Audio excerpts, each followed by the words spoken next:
that time, yeah, the question was, what was the biggest mistake that you have done in your life and what did you do to make it right? I'll give you 0 minute, you answer me in 30 seconds. So, alam mo yon, parang, ano daw? Ang sasabihin ko? Ganon. And then I said something like, you know, in my 22 years of existence, pag tinatanong ka, nakakalimutan mo yung tanong. So, tinitingnan ko yung papel. Hindi ko makita kung ano nga ba yung tanong ulit. And then I said something like, in my 22 years of existence, I say that I have no major problem that I have committed in my life, la la la. And so it was like a long one, but then it was difficult because parang I think in Tagalog. At ang gusto kong sabihin sa Tagalog ay ganito.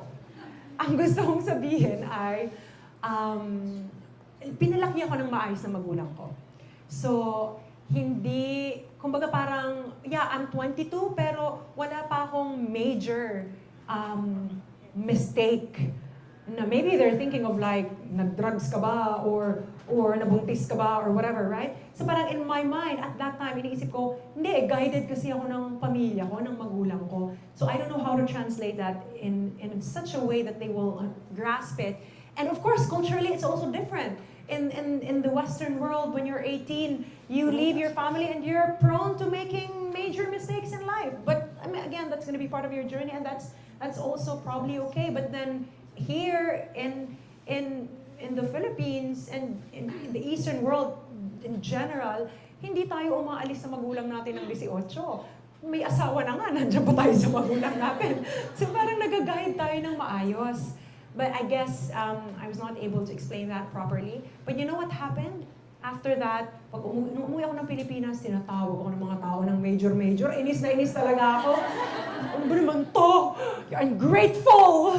You become not a fourth runner-up and you're calling me major. But I had a commercial for Pizza Hut, major cheese. And then, even like other companies are using it. I think I saw, I'm not sure if it's Petron or Shell, they're like, major sales. So I was like, wow. So today, I have a podcast. It's called the Major Podcast. You can listen to that. Saan nila matatagpuan? On Spotify, on Apple Podcast, and on YouTube. You can check that. Young people would send letters. Meron silang, Dear Ate V, ito yung problema ko, 1, 2, 3, 4, 5. And then, I always say that I'm not here to solve their problem, but I'm just here to listen and to think things through with them. So I give a little bit of, my thoughts about their situation. So it's called the Major Podcast.